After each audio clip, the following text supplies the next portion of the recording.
নমস্কার।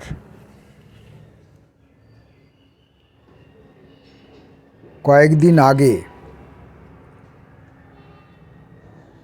এক সক্রেটিস এসেছিলেন একজন মূর্খের বাড়িতে। সেই মূর্খ ভদ্রলোকটা কথার মাত্রা আদৌ ভদ্র কিনা জানি না। তো সেই লোকটি ফেসবুকে পোস্ট দিয়েছিলেন, সক্রেটিস এসছেন মূর্খের বাড়িতে, এই ক্যাপশনে।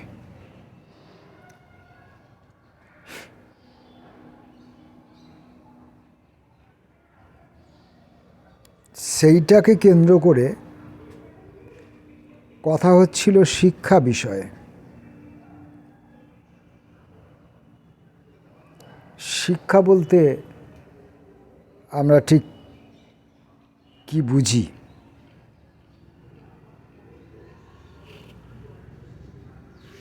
এ বিষয়ে কথা হচ্ছিল।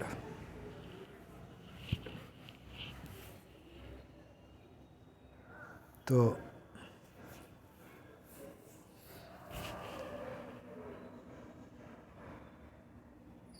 সাধারণভাবে আমরা শিক্ষা বলতে বুঝি স্কুল কলেজের লেখাপড়া শেখা।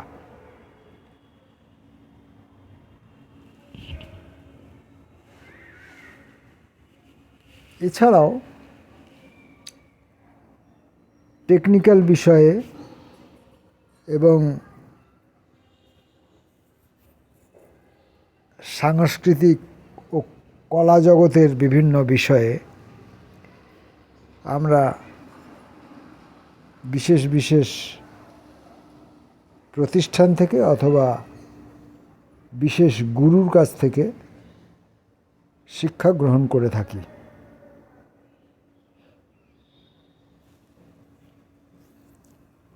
অর্থাৎ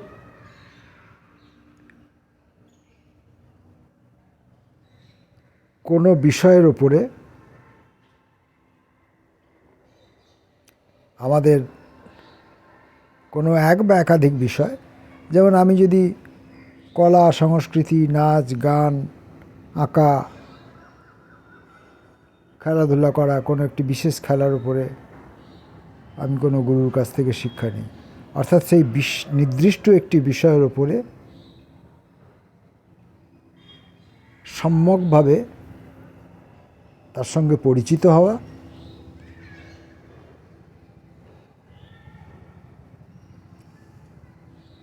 এবং পরিচিত হওয়ার পর সেই বিষয়ের ওপর আমার দক্ষতা অর্জন করা, এইটিকে সাধারণভাবে আমরা শিক্ষা বলে থাকি। স্কুল কলেজের বিষয়ে ব্যাপারটা অন্যরকম। স্কুল কলেজে ক্ষেত্রে আমাদের একাধিক সাবজেক্ট থাকে, একাধিক বিষয়। সেই বিষয়গুলোর ওপরে আমাদের তথ্য সম্পর্কে আমাদের অবহিত হতে হয়, সেগুলো আমাদের মস্তিষ্কে ধারণ করতে হয় এবং সেগুলো আবার আমাদের ছাত্রছাত্রী, পরবর্তী প্রজন্মের যারা, তাদের কাছে সেগুলোকে উপস্থিত করার দায়িত্ব নিতে হয়। সেটা আমি সরাসরি স্কুল কলেজে অধ্যাপনা করে হতে পারে, শিক্ষকতা করে অধ্যাপনা করে হতে পারে, অথবা ওই বিষয়ের উপরে আমি তথ্যমূলক বইপত্র লিখে বহু সংখ্যক মানুষের কাছে আমার অর্জিত শিক্ষাকে আমি পৌঁছে দিতে পারি। তো সেইটাকে আমরা শিক্ষা বলি। কিন্তু যখন আমরা সামাজিকভাবে কোনো একটি মানুষের সঙ্গে মেলামেশা করি, সামাজিকভাবে কোনো একটি মানুষের যখন আমরা বিশেষায়িত করতে চাই, তার পরিচয় আমরা অন্যের কাছে তুলে ধরতে চাই, তখন আমরা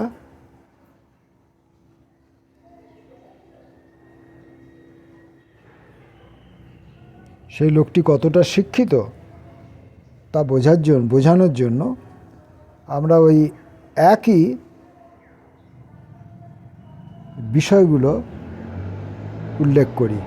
অর্থাৎ তিনি কোন বিষয়ের ওপর কতটা পড়াশোনা করেছেন, সেই বিষয়ের উপর তিনি কটা বই লিখেছেন, সেই বিষয়ের উপর তিনি কত ছাত্রছাত্রী তৈরি করেছেন, সেই বিষয়ের উপর আলোচনা, গবেষণা এবং কিছু উদ্ভাবনী কাজ করার জন্য তিনি কোথায় কোথায় পুরস্কৃত হয়েছেন, এই সব বিষয়গুলো বলেই আমরা কে শিক্ষিত এবং কে কতটা শিক্ষিত সেইটা আমরা বুঝিয়ে থাকি।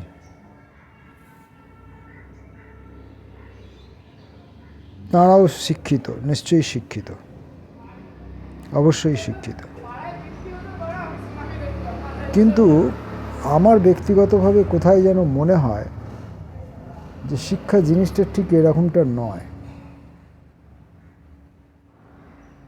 যদি এইটা যদি শিক্ষার বিষয় মানে প্রামাণ্য বিষয় হয়, এইসব লোকগুলোকেই যদি শিক্ষিত লোক বলতে হয়,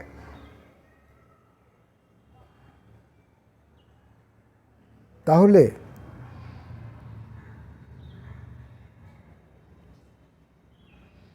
আমাদের সমাজকে বিভিন্ন রকমভাবে পথ দেখিয়ে গেছেন এমন অনেক মানুষকে আমাদের অশিক্ষিত বলতে হবে।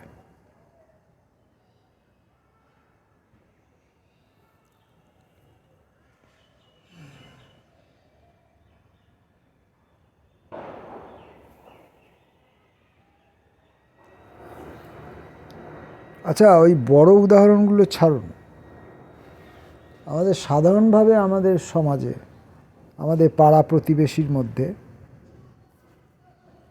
আমরা কাকে শিক্ষিত লোক বলে থাকি বা কাকে বলা উচিত? একটি ছেলে পড়াশোনায় খুব ভালো, স্টুডিয়াস, বছর বছর ভালো রেজাল্ট করে এবং কৃতিত্বের সঙ্গে প্রাথমিক, মাধ্যমিক এ সমস্ত শিক্ষা সম্পূর্ণ করে সে আরও উচ্চতর শিক্ষায় গেছে এবং দেখা গেছে যে হয়তো তিনি বিদেশেও চলে গেছেন। তো তখন পরিচয় দেওয়ার জন্য আমরা বলি অমুক বাবুর ছেলে বা অমুক বাবুর মেয়ে খুব উচ্চশিক্ষিত, সে এখন আমেরিকায় আছে, সে এখন লন্ডনে আছে, সে এখন অধ্যাপনা করছে, এরকম বলে থাকি। আর পাড়ায় একটি ছেলে বা একাধিক ছেলে যারা পড়াশোনায় ততটা কৃতিত্ব অর্জন করতে পারেনি,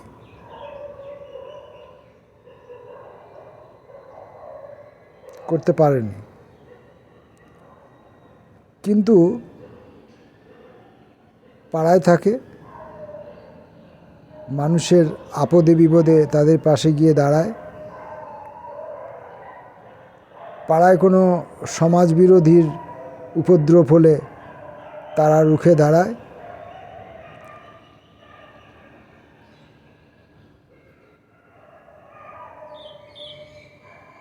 অতিমারি মহামারীর সময় তারা মানুষের বাড়ি বাড়ি চিকিৎসা সামগ্রী পৌঁছে দেয়, তাদের খবর নেয়, তাদেরকে হসপিটালে নিয়ে যায় এবং তাদের দোকান বাজার ইত্যাদি করে দিয়ে তাদের সহযোগিতা করে। পাড়ায় কেউ মারা গেলে তাকে শ্মশানে নিয়ে যাওয়া থেকে আরম্ভ করে যাবতীয় আনুষঙ্গিক সমস্ত কাজে সাহায্য সহযোগিতা করে।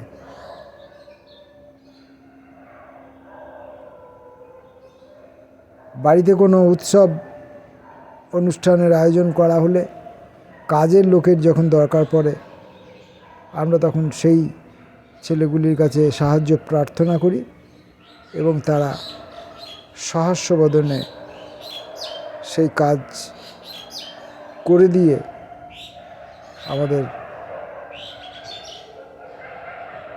দায় থেকে উত্তীর্ণ করে তোলেন।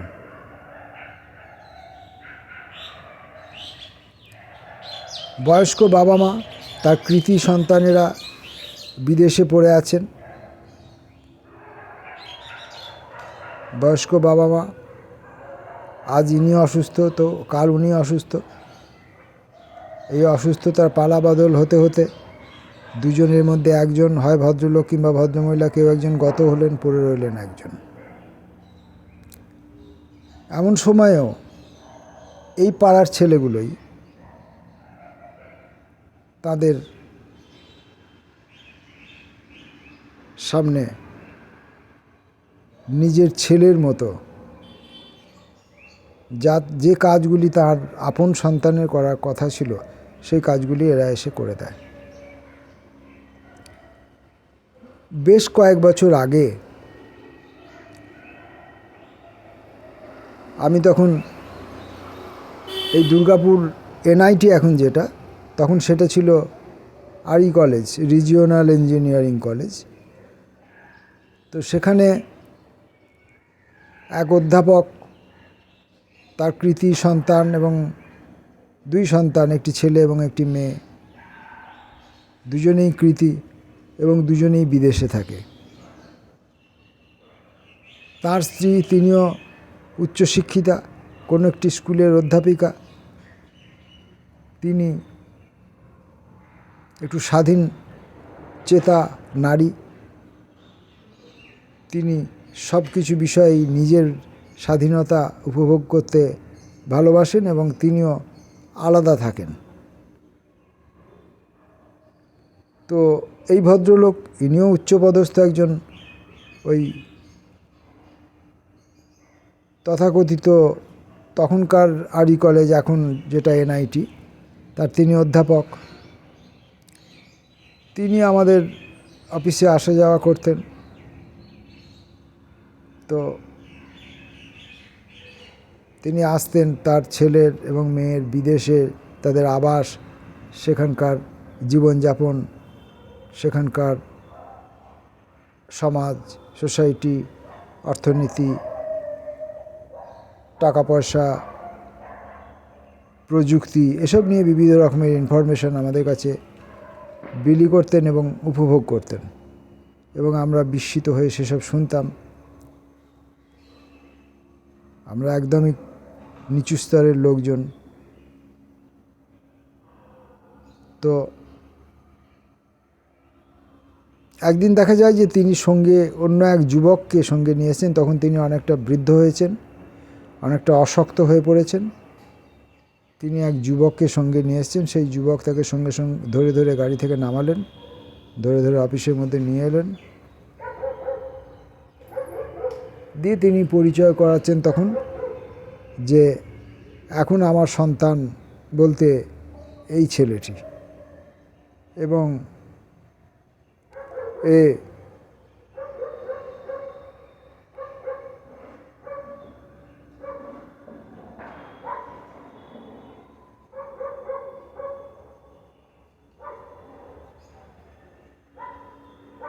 কলেজ এবং বিশ্ববিদ্যালয় কৃতিত্বের সঙ্গে অতিক্রম করেছে,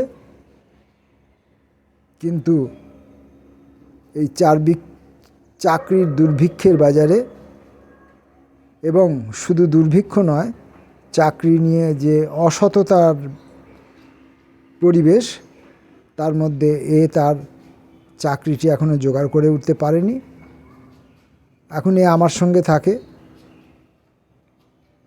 আমরা দুজনে একসঙ্গে থাকি, এই আমার সন্তান।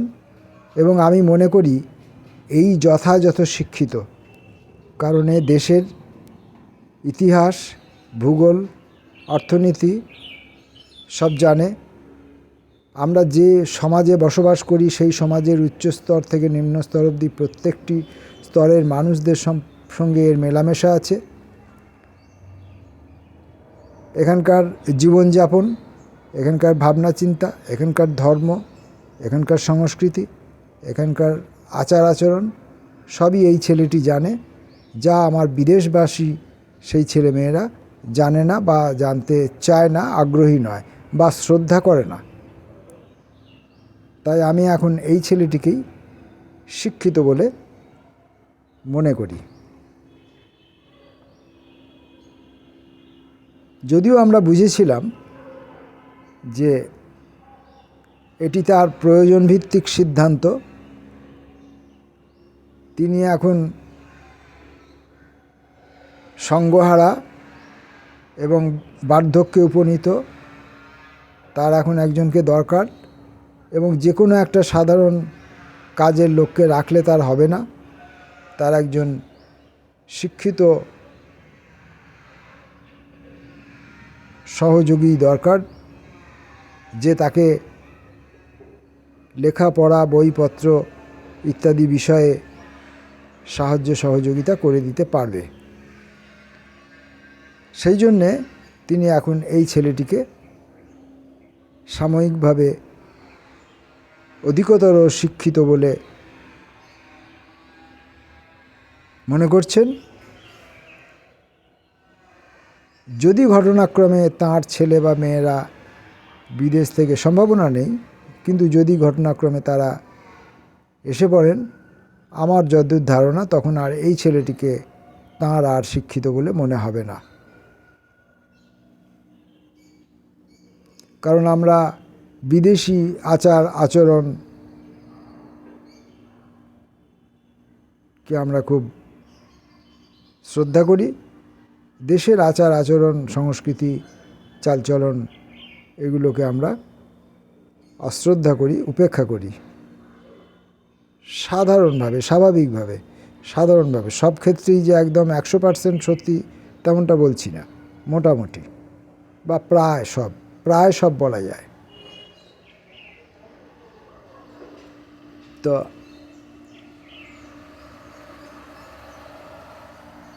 আমি যেখানে চাকরি করতাম সেখানে এক ভদ্রলোক পোস্টম্যানের কাজ করতেন। তিনি পূর্ব চম্পারণের বাসিন্দা, বিহারের পূর্ব চম্পারণ সেখানকার বাসিন্দা। তিনি কাজের সূত্রে তখনকার দিনে, এখনও তাই, বিহার উড়িষ্যা থেকে দলে দলে লোক বাংলায় চলে আসতো কাজের জন্য, জীবিকার জন্য। তো তিনি বাংলায় এসেছিলেন আমাদের ইন্সপেক্টরের অর্ডারলি হিসাবে, যাকে বলা হয় আর্দালি। এখন এই আর্দালি পোস্টটি অবলুপ্ত হয়েছে, এখন সবই হচ্ছে গ্রুপ ডি। ওরকম একজন গ্রুপ ডি ইন্সপেক্টরের কাজকর্মে সহযোগিতা করে, কিন্তু তাকে আর আর্দালি বলা হয় না, বা ইন্সপেক্টর তাকে দিয়ে আর তার ব্যক্তিগত কোনো কাজ করাতে পারেন না। কিন্তু তখন ওই রকমই ছিল, আর্দালি ওই ইন্সপেক্টরের অফিস এবং ঘরের সমস্ত কাজকর্ম সে করে দিত, এবং তার জন্যে এই কাজে পাওয়ার জন্য বিশেষ লেখাপড়ার কিছু প্রয়োজন হতো না। তাই ভদ্রলোক তেমন লেখাপড়া কিছুই জানতেন না। তো তিনি এই ইন্সপেক্টরের যে ছেলে মেয়ে, বাচ্চা ছেলে মেয়ে, তাদেরকে মানুষ করেছিলেন, বড় করেছিলেন, এবং সেই বড় করে তোলা ছেলে মেয়েগুলোর কাছ থেকে তিনি আবার লেখাপড়া শিখেছিলেন। হিন্দি লিখতে পড়তে, বাংলা লিখতে পড়তে এবং ইংরেজি লিখতে পড়তে। হ্যাঁ, মনে রাখবেন যে তিনি এই ভাষাগুলো শিখেছিলেন মানে তিনি এই ভাষায় পণ্ডিত হয়েছিলেন বা খুব একদম মোটামুটি একটা দক্ষ হয়ে উঠেছিলেন, এমন কথা আমি বলছি না। কিন্তু এই চিঠিপত্র লেখা, ঠিকানা লেখা, money order form fill up করতে পারা, কারুর চিঠি এলে যে পড়তে জানে না তাকে পড়ে শুনিয়ে দেওয়া, এইগুলো তিনি শিখেছিলেন, আয়ত্ত করেছিলেন। ভোটের সময় দেওয়ালে লেখা আছে, সেটা কী লেখা আছে সেটা পড়তে পারা, বা খবরের কাগজে কিছু কিছু বিষয় বড় বড় অক্ষরে যেগুলো লেখা থাকে সেগুলোর কিছু কিছু বিষয় পড়ে তিনি পড়তে পারতেন বা বুঝতে পারতেন। তো যাই হোক, সেই ইন্সপেক্টর সাহেবের বদান্যতায় তিনি পরে ডিপার্টমেন্টাল পরীক্ষা দেওয়ার সুযোগ পান এবং পোস্টম্যান পদে উন্নীত হন। তার নাম ছিল রামাশিস চৌবে। তো এই যে শিক্ষার কথা বলছিলাম, স্কুল, কলেজ, ইউনিভার্সিটি, এই সব অতিক্রম করে আসা লোকজনদের আমরা শিক্ষিত বলি। আর এই ভদ্রলোককে তাহলে আমি কি বলবো? ইনি তাঁর হাতে তৈরি করা বাচ্চাগুলির কাছ থেকে লেখাপড়া শিখলেন, কাজ চালাতে শিখলেন, এবং তারপরে ওই এক জীবনে, ওই পরিণত জীবনে তিনি 3টে ভাষা মোটামুটি খুব কম পরিমাণে হলেও 2-3% পরিমাণে হলেও তিনি শিখলেন এবং কাজ চালাতে লাগলেন। এবং তিনি যে আর্দালি হিসেবে কাজে এসেছিলেন, সেই জায়গা থেকে তিনি পোস্টম্যান হিসেবে উন্নীত হলেন, কেন্দ্রীয় সরকারি কর্মচারী হিসেবে তিনি উন্নীত হলেন। এবং তার চেয়েও বড় কথা, তিনি যেখানে কাজ করতেন সেটি একটি কলিয়ারি এলাকা। কলিয়ারি এলাকায় যত লেবার ছিল, শ্রমিক, খনির শ্রমিক যারা, তাদের সমস্ত কাজ টাকা পয়সা জমা করে দেওয়া থেকে, উঠিয়ে দেওয়া থেকে, তাদের money order form fill up করে দেওয়া থেকে, তাদের চিঠিপত্র লিখে দেওয়া থেকে, চিঠিপত্র পড়ে দেওয়া থেকে, A to Z সমস্ত কাজ তিনি বিশ্বস্ততার সঙ্গে বছরের পর বছর করে গেছেন। এবং সেই সমস্ত লোকগুলোর কাছে তিনি ছিলেন ঈশ্বরস্বরূপ। এবং সেই সব শ্রমিকরা তাদের কলিয়ারির ম্যানেজার, এরিয়া ম্যানেজার, ইঞ্জিনিয়ার, আরও কী সব পদ ছিল আমার সব মনে নাই। তো তাদের থেকেও, এমনকি স্থানীয় যে স্কুলের হেডমাস্টার মশাই, স্থানীয় পোস্ট অফিসের পোস্টমাস্টার মশাই, এদের থেকেও এই রামাশিস চৌবে, মানে চৌবে বাবাকে অতিরিক্ত মাত্রায় সম্মান, শ্রদ্ধা এবং বিশ্বাস করতেন। তাদের যাবতীয় পাসবই, সার্টিফিকেট, টাকা পয়সা, হিসাব নিকাশ সবই চৌবে বাবার কাছেই থাকতো। রামাশিস চৌবে। এবং তাকে এরা সকলেই তাকে গুরুর মতো মানত, শ্রদ্ধা করত, নিজের বাবার মতো সম্মান শ্রদ্ধা করত। এবং তিনিও এদের প্রত্যেককে অত্যন্ত ভালোবাসতেন, এদের বিশ্বাস করতেন, এদের বিশ্বাস বজায় রেখেছিলেন। কখনো এদের কোনো ক্ষতি সাধন করতেই পারতেন ইচ্ছা করলে, কারণ এরা কেউ লেখাপড়া জানে না। এদের অ্যাকাউন্টের টাকা হেরফের করতেই পারতেন, কিন্তু যা তিনি কখনো করেননি। এই যে একটি চরিত্র, এটাকে কি আমি অশিক্ষিত চরিত্র বলতে পারি? একে কি আমি অশিক্ষিত বলতে পারি? পারি না। তাহলে ইনি শিক্ষিত এবং প্রপার শিক্ষিত। আবার অনেক উচ্চপদস্থ ব্যক্তিকে আমি দেখেছি, তারা স্কুল, কলেজ, ইউনিভার্সিটির তাদের কাগজপত্র আছে, তাদের বিদেশ ঘুরে আসার কাগজপত্রও আছে, তারা গবেষণা করেছেন, তাদের অনেক বইপত্র আছে, কিন্তু ব্যক্তিগত জীবনে তাদের অনেক আচরণ আমি দেখেছি, প্রত্যক্ষ করেছি, যা অশিক্ষিত লোকেরই নামান্তর। এটার কারণ আমার মনে হয় যে শিক্ষা ব্যবস্থা, যে নাগরিক শিক্ষা ব্যবস্থা আমাদের দেশে এবং প্রতিটি দেশে বিদেশে প্রচলিত আছে, সেই শিক্ষা ব্যবস্থার গায়ে অশিক্ষার একটা স্বর লেগে থাকে,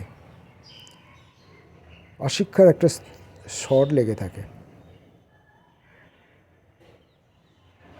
এবং সেটার জন্য হয় কি, যে তারা শুরু থেকেই জানতে পেরে যান যে তিনি একজন খুব শিক্ষিত লোক, আর তার ধারে কাছে আর সব লোকরা সব অশিক্ষিত বা তার মতো কেউ শিক্ষিত নয়।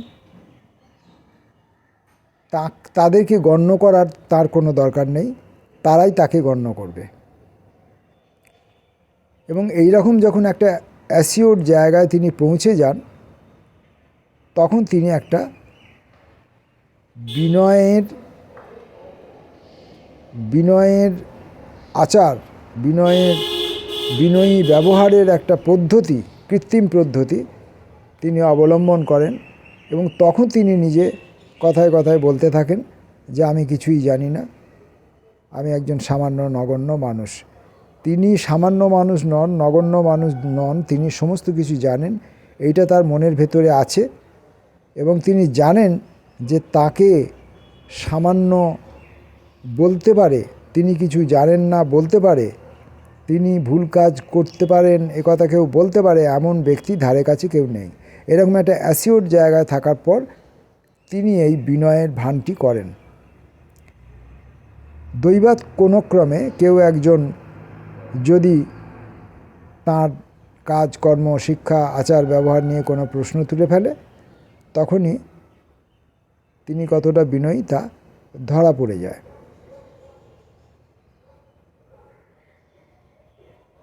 এরকম নজির ইতিহাসে আছে।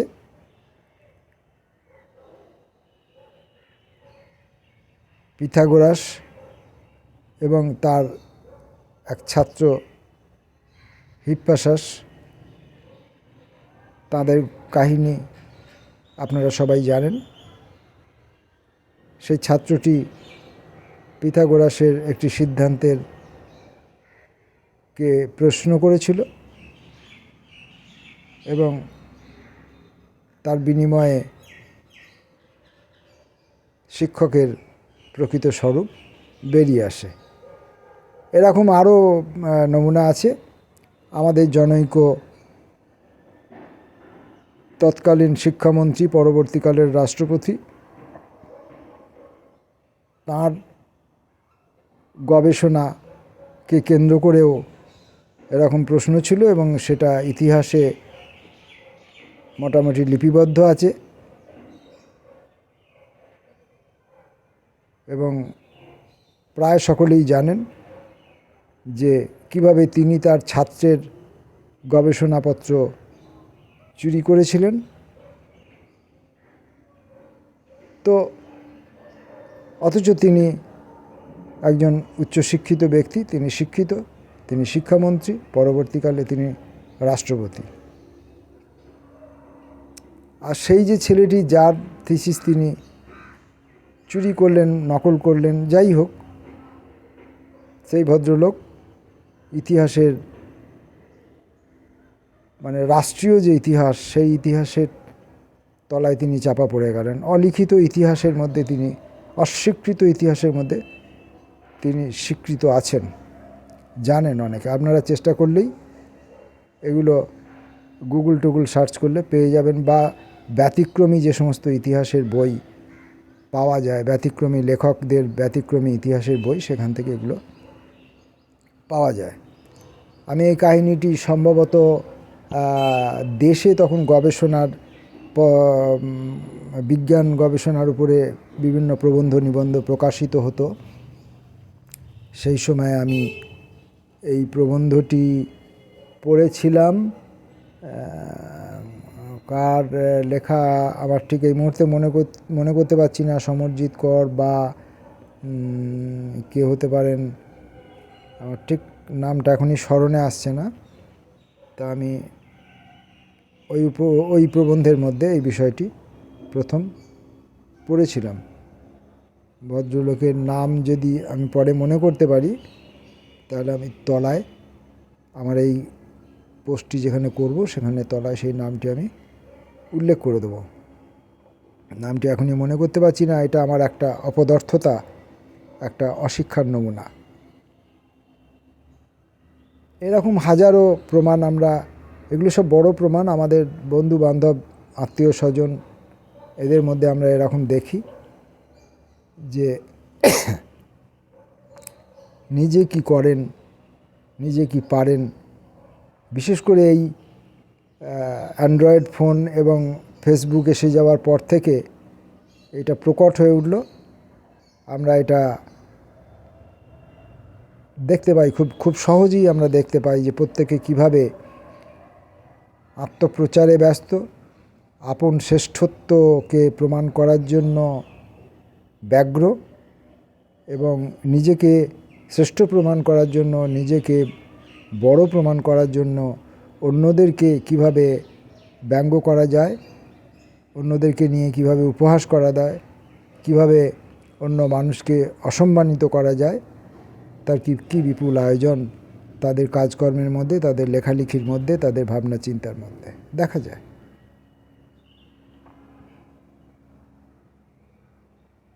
কারণ তারা এতটাই শিক্ষিত, এতটাই তারা বড় যে তাদের এই প্রত্যয় এখনো হয়নি যে হঠাৎ করে কেউ তাদের অশিক্ষিত বলে বসবে না, তাদেরকে হঠাৎ করে কেউ বলে বসবে না যে তুমি ততটা বড় নও। তাই যাতে কেউ না বলে, তাই তারা আগাম নিজেদের শ্রেষ্ঠত্ব প্রমাণে ব্যস্ত হয়ে থাকেন। কেউ আর বিদ্যাসাগরের সেই কথা বিশ্বাস করেন না, লোকে যারে বড় বলে বড় সেই হয়, একথা আর কেউ বোধহয় অনেকেই বা বোধহয় কেউ বিশ্বাস করেন না। ব্যতিক্রম থাকতেই পারেন, সব জায়গাতেই ব্যতিক্রম থাকে, সে আলাদা কথা। আর বোধহয় কেউ বিশ্বাস করেন না। তাই কে শিক্ষিত কে অশিক্ষিত নির্ণয় করা খুব কঠিন কাজ। আমার বাড়িতে বাগানে মালির কাজ করতে আসতো একটি ছেলে, তার নাম রবি বাদ্যকর। পার্শ্ববর্তী জেমুয়া গ্রাম থেকে সে আসতো। তার কোনো রকম কোনো স্কুলের শিক্ষা দীক্ষা তার নেই, সে অক্ষর জ্ঞানও তার নেই, কিন্তু তার আচার আচরণ, কথাবার্তা, সমস্ত কিছুর মধ্যে তার শিক্ষার তীব্র প্রকাশ। তিনি আমার ঘরে আসতেন, আমার ঘরের ভেতরে সমস্ত জায়গায় পরিষ্কার পরিচ্ছন্ন করার কাজকর্ম করতেন, মালির কাজও করতেন, আবার ঘরের ভেতরে এই ঝুলঝাড়া পরিষ্কার করা, দেয়াল পরিষ্কার করা, তাক পরিষ্কার করা, বইপত্র গুছিয়ে দেওয়া, ঝেড়ে দেওয়া, এই সমস্ত কাজ করতেন। তা আমাদের তো ঘরের মধ্যেই আমাদের টাকা পয়সা সব কিছুই এখানে সেখানে ছড়িয়ে ছিটিয়ে পড়ে থাকে। আমাদের বাড়ির মহিলাদের ছোটোখাটো টুকটাক ছোটোখাটো গয়না, সোনার গয়না এখানে সেখানে পড়ে থাকে।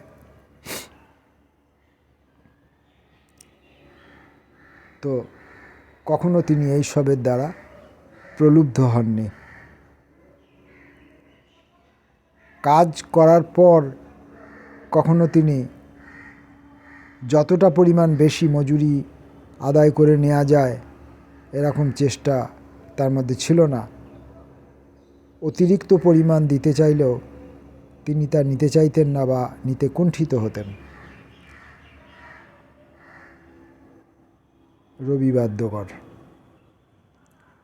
এবং কাজ করার সময়টুকুর মধ্যে কোনো রকম ফাঁকি দেবার কোনো প্রবণতা ছিল না, যে এই কাজটা সেরে আমি আরও একটা বাড়ি থেকে আরও একটা কাজ করলে আমি আরও কিছুটা টাকা ইনকাম করতে পারবো, এই ধরনের প্রবণতা ছিল না। কাজটাকে যতটা সুন্দর করা যায় সারা দিন ব্যয় করে সেই কাজটাতেই তিনি লেগে থাকতেন। অনেকে তাকে ধীর বলে, তার মন্থর বলে অনেকে অনেক সময় ব্যঙ্গ বিদ্রূপ করেছে, কিন্তু আমি তেমনটা কখনো ভাবিনি। তো এই লোকটিকে দেখলেও আমার শ্রদ্ধায় মাথা নুয়ে আসতো। আমি কখনো কখনো তাকেও হয়তো সাষ্টাঙ্গে প্রণিপাত করতে চেয়েছি। আমার ভেতরে যে অহংকার আছে তাকে নাশ করবার আমি অনেকবার চেষ্টা করেছি। ঘটনা দিয়ে যেগুলোকে বোঝানো, তবে তাছাড়া আমি সবসময়ই চেষ্টা করি। কিন্তু অহংকার, রাগ, ঘৃণা, দ্বেষ, এসব জিনিসগুলি আমাদের চরিত্রের সঙ্গে এতটাই অঙ্গাঙ্গিভাবে জড়িত যে এগুলোকে সম্পূর্ণরূপে সরিয়ে ফেলা প্রায় অসম্ভব। যারা এগুলো সম্পূর্ণরূপে সরিয়ে ফেলতে পারেন বা সম্পূর্ণতার কাছাকাছি থাকেন, তাদেরকে আমরা মহাপুরুষ, মহামানব ইত্যাদি আখ্যা দিয়ে থাকি।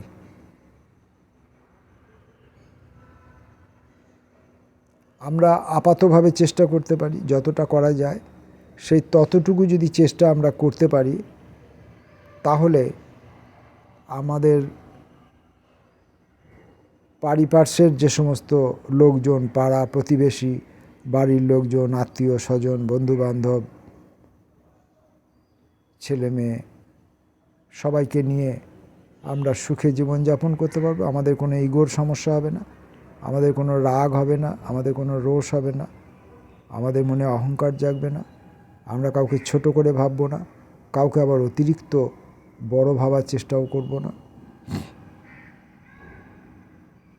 মানুষকে মানুষ বিবেচনা করব। এবং একটি কথা আমরা যদি মনে রাখতে পারি যে আসলে প্রত্যেকটি মানুষই শিক্ষিত, প্রত্যেকটি মানুষই শিক্ষিত।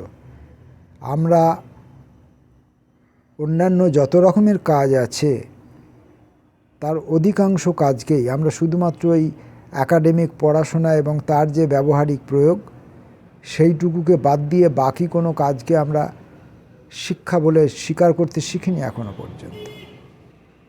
কিন্তু বাকি যত রকমের হাজারো কাজ আছে তা সবই শিক্ষার বিষয় এবং তাদের কাছ থেকে সেই সমস্ত শিক্ষা অর্জন করা যায়। আমি আরেকটি উদাহরণের কথা, ঘটনার কথা আমার এই মুহূর্তে মনে পড়ল, সেটি বলবো। আমার পাড়ায় একটি ছেলে আছে, সুইপারের কাজ করে। সে জাতিতে কি আমি জানি না, সুইপারের কাজ করে। খুব সুন্দর তার কণ্ঠস্বর, আচার ব্যবহার খানিকটা পাগলের মতো, সবাই তাকে পাগলই বলে। খুব সুন্দর কণ্ঠস্বর, হিন্দি গান, বাংলা গান নিজের মনে খেয়ালে কাজ করতে করতে গায়, খুব সুন্দর গায়, খুব সুন্দর গায়, সত্যই সুন্দর গায়। আমার বোধ অনুযায়ী আমি বলছি, সত্যই সে সুন্দর গায়। কিন্তু সে সুইপারের কাজ করে। তো সাধারণত আমি এই নালা নর্দমা পরিষ্কারের কাজ অন্য কোনো লোককে দিয়ে করাই না, আমি নিজে করি। কারণ আমার নোংরা পরিষ্কার করার দায়িত্ব আমারই। আমার যাবতীয় নোংরা, সেটা শরীরে হোক, মনে হোক, আমার ব্যবহারে হোক, যাবতীয় যা কিছু নোংরা আছে তাকে পরিষ্কার করার এক এবং একমাত্র দায় আমার। আর তা যদি আমি না করতে পারি তাহলে আমি কোনোদিনই সম্পূর্ণ পরিষ্কার হতে পারবো না, কারণ পর মুহূর্ত থেকে আমি আবার নোংরা হয়ে যাব। তাই আমি নালা নর্দমা সমস্ত কিছু নিজেই পরিষ্কার করি। তো আমার বাড়ি থেকে যে জল বেরোনোর যে ড্রেনটি আছে, সেই ড্রেনটি বাঁধানো, ড্রেনটি কোথাও কোথাও ফেটে ফুটে গিয়েছিল, ভেঙে গিয়েছিল। সেই সমস্ত জায়গাগুলি রিপেয়ার করা, মেরামত করার দরকার ছিল, রাজমিস্ত্রি রেখেছিলাম। কিন্তু রাজমিস্ত্রিরা তো ওই ভাঙা জায়গায় যেসব নোংরা টোংরা আছে এগুলো হাত দেবে না, তারা পরিষ্কার করবে না। আর ওই অতটা পরিমাণ কাজ, আমার হাঁটু এবং কোমরের ব্যথার কারণে অতটা পরিমাণ কাজ আমি একাও ওদের কাজ শুরুর আগে সেরে ফেলতে পারবো না। তো সেই ছেলেটিকে আমি ডাকলাম এবং সে যখন ওই আমার ড্রেন থেকে বাইরে, বাড়ির ড্রেনটা বেরিয়ে বাড়ির বাইরে যেখানে সেটা জমা হচ্ছে যে চেম্বারটার মধ্যে, সেখান থেকে পাশ হয়ে আবার অন্য দিকে যায়।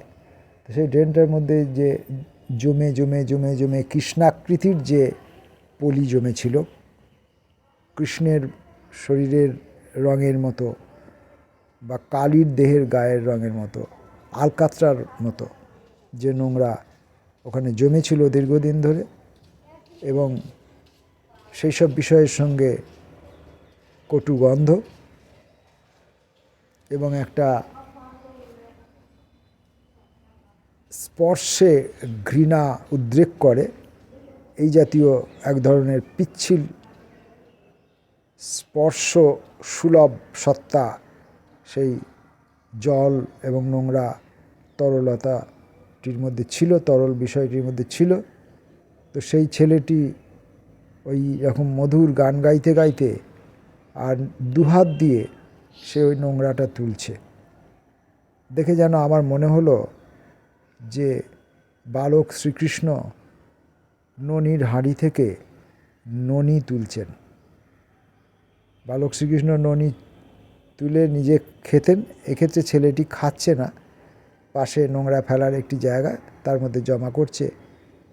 মুখে চোখে তার কোনো বিকার নেই, কোনো বিকৃতি নেই, কোনো কষ্ট নেই, কোনো যন্ত্রণা নেই, কোনো আক্ষেপ নেই। মনের আনন্দে সে তার গান গেয়ে চলেছে।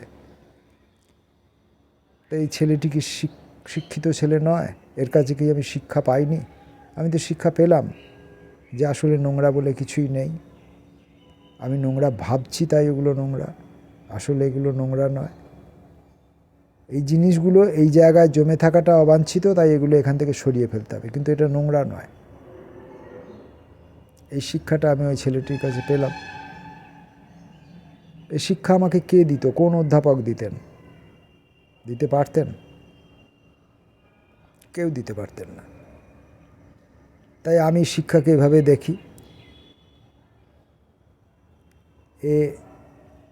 একজন মূর্খের শিক্ষা সম্পর্কে যে ধারণা, এ কোনো শিক্ষিত সমাজের লোকের কাজে লাগবে না। একজন মূর্খের শিক্ষা সম্পর্কে কি ধারণা থাকতে পারে সেটাও শিক্ষিত লোকেদের জানা দরকার বোধহয়। সেই জন্যে আমি আমার এই ধারণার কথা এখানে ব্যক্ত করলাম। এই অপ্রয়োজনীয় অনিবার্য বাজে কথার মধ্যে, অপ্রয়োজনীয় অথচ অনিবার্য বাজে কথা বাজে কথা বলতে গেলেই রবীন্দ্রনাথের একটি বাজে কথা বলে একটি প্রবন্ধ পড়েছিলাম বহুকাল আগে। তো পড়াশোনা বিশেষ করি না, আমি তো অশিক্ষিত লোক, তো সেটার কথা মনে পড়ে। বাজে কাজ, বাজে খরচ, বাজে কথা, সব কিছু কোথাও যেন বাজে, রিন রিন করে, টিন টিন করে যেন বাজে কোথাও। কখনো মস্তিষ্কে বাজে, কখনো হৃদয়ে বাজে, কখনো কানে বাজে, কখনো কখনো মনে হয় বাজছে, কোথায় বাজছে জানি না, যেন টের পাচ্ছি অথচ যেন পাচ্ছি না অথচ যেন পাচ্ছি।